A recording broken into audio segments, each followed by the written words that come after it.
নমস্কার, আমি বন্দনা। আমার কিচেনে আপনাদের সবাইকে স্বাগত জানাই। আবারও এসে হাজির হয়েছি লাল শাকের একটি রেসিপি নিয়ে।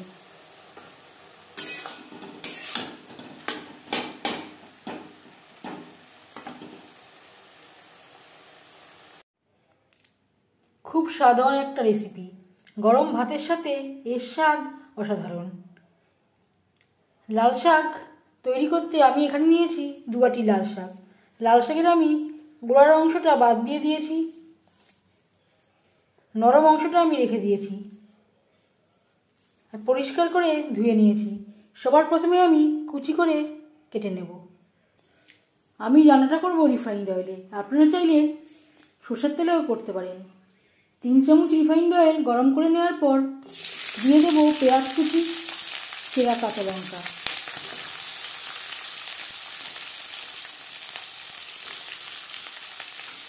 পেঁয়াজের পরিমাণটা একটু বেশি লাগবে, যেহেতু এখানে আমি আর কোনো ইনগ্রেডিয়েন্টসের ব্যবহার করছি না।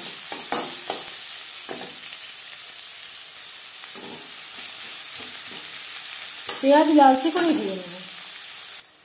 পেঁয়াজ লালচে করে ভাজা হয়ে গেছে, দিয়ে দেব খুবই সামান্য পরিমাণে হলুদের গুঁড়ো। হলুদের গুঁড়ো আপনারা চাইলে বাদ দিতে পারেন, এতে স্বাদের কোনো পার্থক্য হবে না।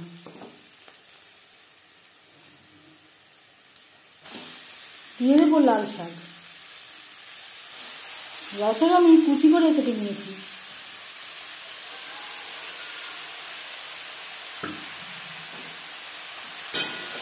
পেঁয়াজের সাথে লাল শাক বেশ ভালো করে মিক্স করে দেবো।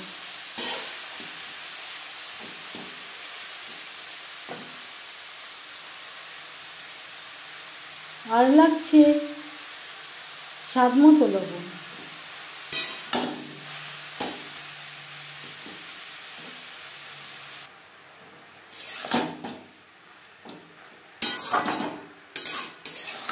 লাল শাক ভাজা আপনারাও প্রায় তৈরি করে থাকেন, তবে আমি কিভাবে খুব কম উপকরণ দিয়ে লাল শাক ভাজা তৈরি করি সেটা খুব সহজভাবে আপনাদের সাথে শেয়ার করব। 4-5 মিনিট নাড়াচাড়া করে নেওয়ার পর গ্যাসের ফ্লেমটাকে লোতে করে দেব, এইভাবে ঢেকে দেব। শাক একটু কমে আসার জন্য। একেবারে লোতে রাখবেন না, তাহলে শাক থেকে অনেকটাই জল বেরিয়ে যাবে।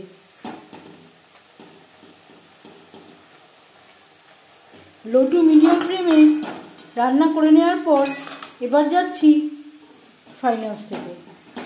শাক থেকে যেই জলটা বেরিয়েছে ফ্লেমটাকে হাইতে করে দেব, জলটা শুকিয়ে নেব।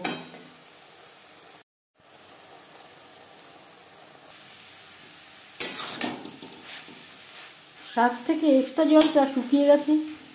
এই পর্যায়ে গ্যাসের ফ্লেমটা অফ করে দেব।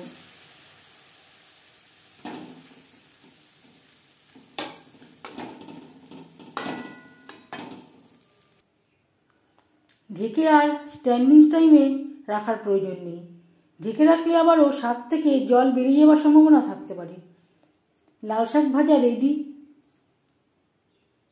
এইভাবে লাল শাক ভাজা বানালে এর স্বাদ কোনো অংশেই কম হবে না। শাক ভাজার রেসিপিটি কেমন লাগলো অবশ্যই জানাবেন কমেন্টের মাধ্যমে।